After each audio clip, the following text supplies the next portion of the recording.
Thanks so much, Jamie, for that introduction. And thank you all so much for having me. I'm very, very excited to be here to talk about this today.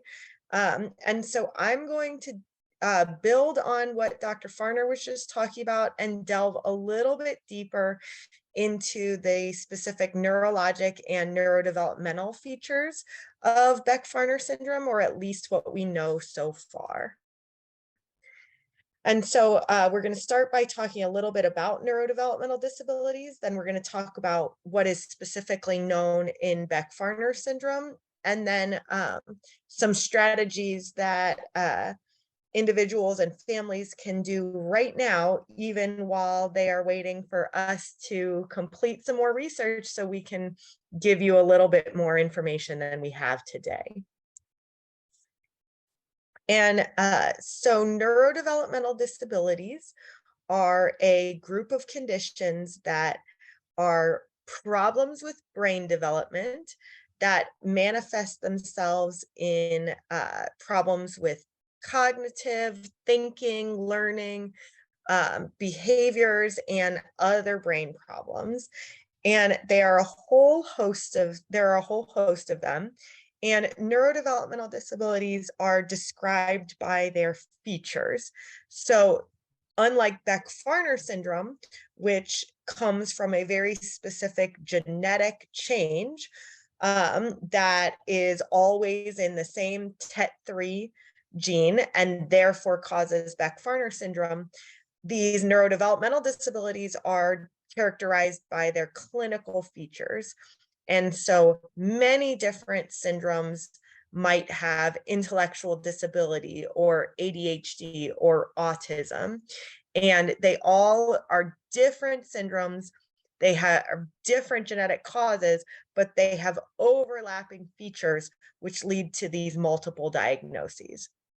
It's also important to note that it is the underlying Beck-Farner syndrome. It is that underlying problem in the TET3 gene that is causing these different things. So it's not that your child or yourself or your family member has 29 different things and just got unlucky. They have one thing, they have Beck-Farner syndrome, but it causes these symptoms that get a number of different names or diagnoses. And so as such, in these syndromes, overlap and multiple of these neurodevelopmental diagnoses are the rule, not the exception. So most of the time you have multiple different of these neurodevelopmental names: anxiety, ADHD, intellectual disability. But again, it's all caused by brain dysfunction from the TET3 deficiency. And what we know is that there are certain patterns of cognitive and behavioral strengths and weaknesses that are associated with specific genetic syndromes. And these are some examples of some of the ones that are better characterized, and we really know what their profile looks like. And so a question that our team has is, does BFARS have a particular neurologic, cognitive, or behavioral profile? And so true detailed characterization of neurocognitive and neurobehavioral phenotype or profile of people with Beck-Farner syndrome is really limited to non-existent at this point. So this was only described as a condition less than 3 years ago. And so we're really still collecting new information and learning more about it. What we do know is that most individuals, almost all individuals with Beck-Farner syndrome, have an early diagnosis of global developmental delay, and many of them end up going on to a diagnosis of intellectual disability later. That many individuals have low muscle tone, and that's often accompanied by lots of flexibility in their joints. Fingers are a prime example in this syndrome. That seizures are very, very common, but not universal. That there are other movement problems reported a lot, and that there are some brain MRI findings, but these tend to be minor, and we'll talk a bit more about these later. And that there are some known behavioral problems, and we're trying to learn more about these, anxiety, autistic features, and maybe some memory problems. This is something to look out for based on early patient data and animal research, but we really need more information. And so going through these one by one, first starting with hypotonia. So hypotonia means low muscle tone. In a baby, as you can see in the picture, it can mean that the baby is very kind of floppy or, ragdoll like. They don't hold a lot of their tone together. And this can continue even into older children and adults. Low muscle tone can result in delayed acquisition of motor milestones and balance and coordination issues. So hypotonia is present in 14 of the 23 people with Beck-Fahrner syndrome who are published in the literature. It was present in 2 out of the 3 patients that we've seen in Baltimore who were not any of these patients published in literature. And we think with that 14 of 23 that it might be underreported. So not every person who has hypotonia might get listed as such. And so it's probably a more common feature than that 14 of 23 would even suggest. And as I said earlier, it can also be associated with hyperflexible joints in Beck-Fahrner syndrome. The treatment for hypotonia is physical and occupational therapy. You really can't do much at this point to treat the low muscle tone itself. So what you do is you try to strengthen the muscles themselves and improve the balance and coordination to kind of get around the hypotonia. Next, we're going to talk a little bit about brain MRI findings. So brain MRI findings have been reported in a number of patients with Beck-Fahrner syndrome. There are different things that have been reported. The most consistent one is that they often have what we call enlarged extraaxial spaces. This is the picture that I've shown below. And as you can see, the picture on the right is of what we would call a completely normal brain MRI. And the picture on the left is a relatively normal brain MRI, but with some enlarged extraaxial spaces. So you can see the black areas or the fluid around the outside of the brain and in those ventricles is a little bit more generous than it is on the one on the right. And this doesn't by itself have any clinical significance, but it's something that we see. Several other individuals in the literature with Beck-Fahrner syndrome also have nonspecific changes in the white matter. They have problems with the corpus callosum, which is the large white matter tract that connects the two halves. Sometimes this corpus callosum is absent or underformed. But these brain MRI findings do not by themselves have any clinical significance. So the fact that we already know that an individual has Beck-Fahrner syndrome, these non-specific brain MRI findings that we see isn't really giving us any additional information, nor does it mean that the child with Beck-Fahrner syndrome will be worse or better off because they do or don't have any MRI findings. They're just kind of 2 things that we see with Beck-Fahrner syndrome, the neurodevelopmental disabilities and the brain MRI findings, and they're not necessarily related to each other. And so for these reasons, we don't typically recommend that every single child or adult with Beck-Fahrner syndrome get a brain MRI because usually it doesn't give us that much information. And I'll tell you a little bit more about when this might be indicated in a later slide. Next is seizures. So currently 8 of the 23 patients who are reported in the literature have seizures of some type. Every single one of those 8 patients have an abnormal EEG associated with their seizures. And of the 3 patients we have seen in Baltimore with Beck-Fahrner syndrome, one of those individuals has seizures. There are multiple seizure types reported among these 9 individuals I'm listing, including generalized tonic-clonic. infantile spasms, something we call electrical status epilepticus of sleep. So lots and lots of different seizure types. And not enough is known yet to recommend any specific anti-seizure medication for Beck-Fahrner syndrome. So it's not like we say, you have Beck-Fahrner syndrome. You should take this specific seizure medicine or that specific. We still treat it as you would typically treat seizures in any other individual until we know more information.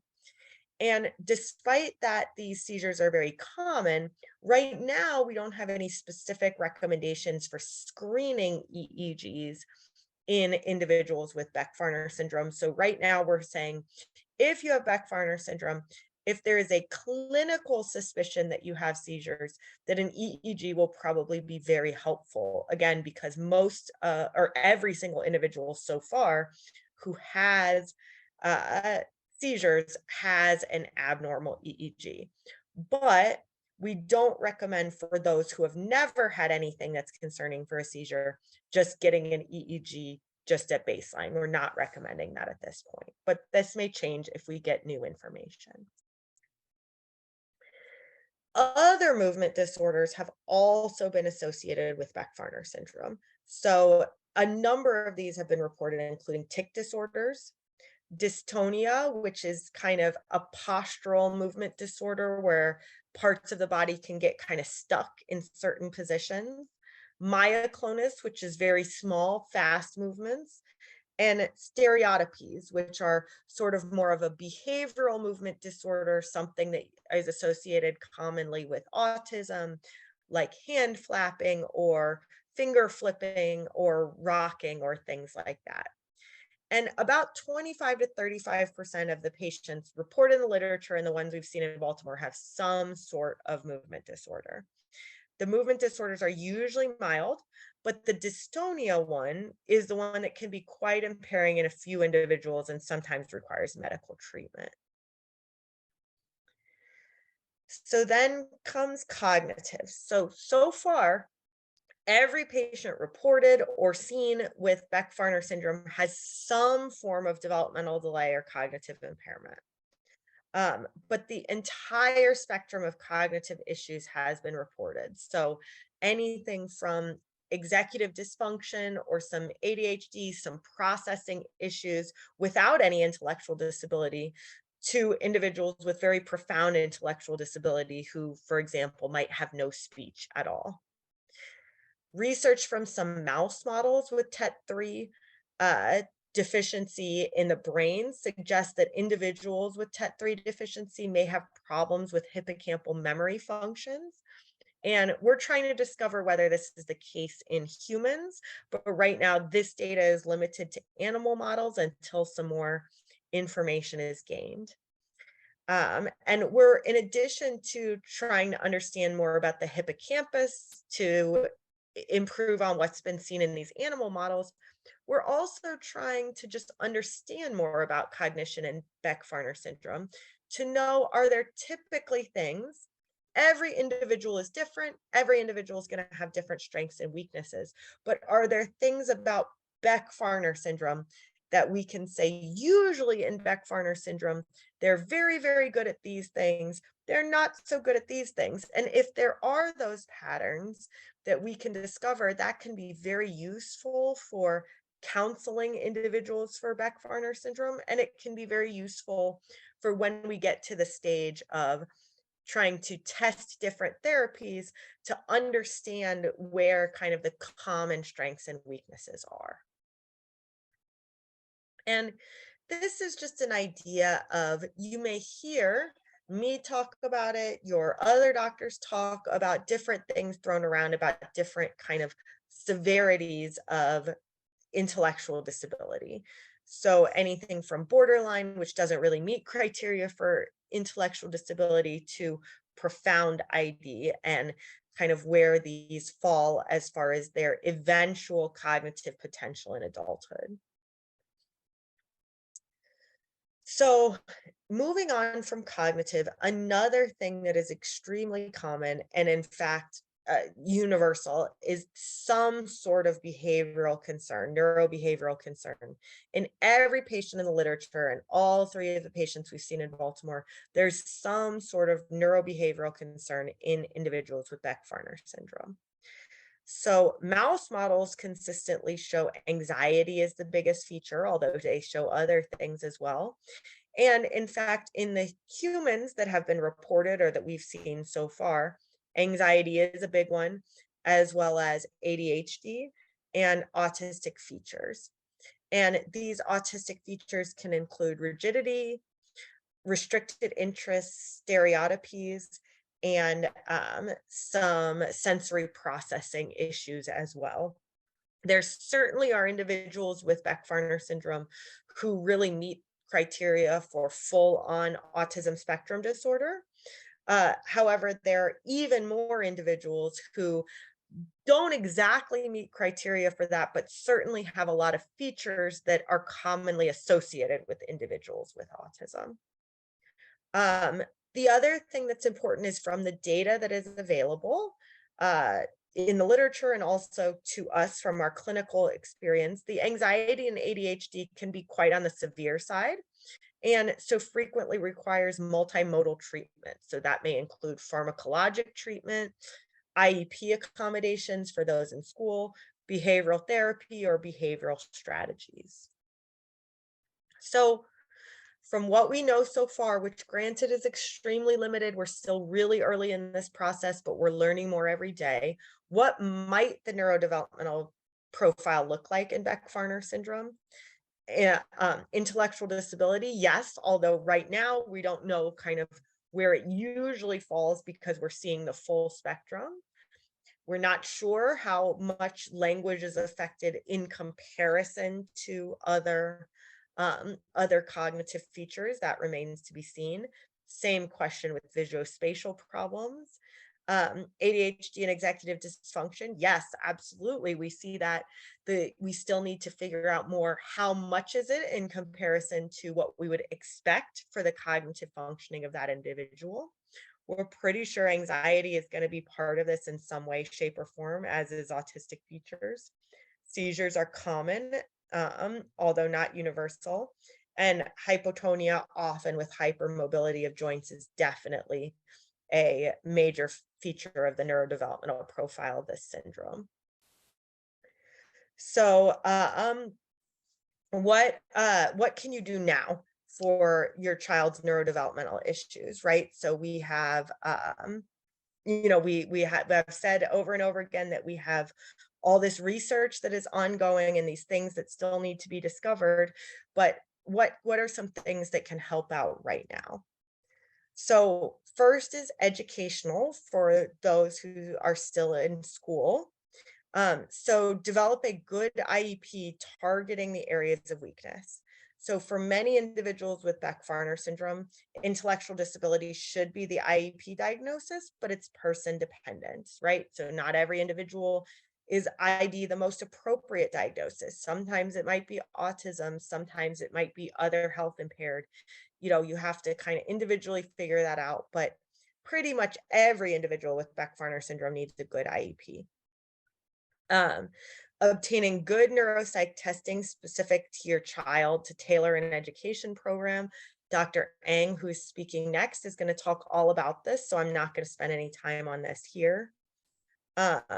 Because of the low muscle tone and the movement disorders that we know are frequently associated with Beck-Fahrner syndrome, we suspect that handwriting is not going to be an easy skill for many of these children, and there are many ways around it. So that's something that we might frequently recommend.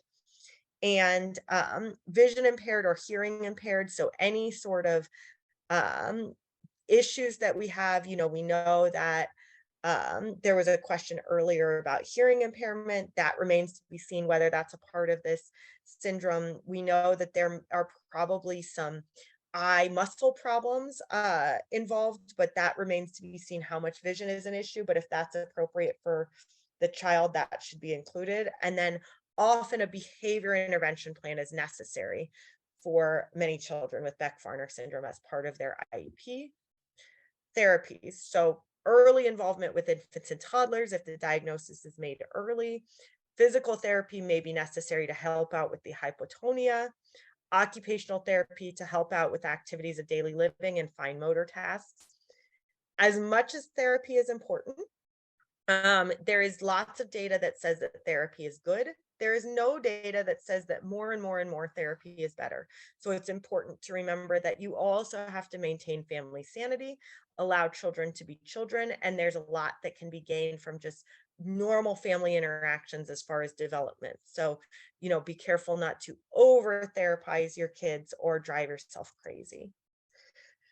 So, neurologic and medical high suspicion for seizures and treat if present. We're not currently aware that one seizure medicine is better than the others for BFARs.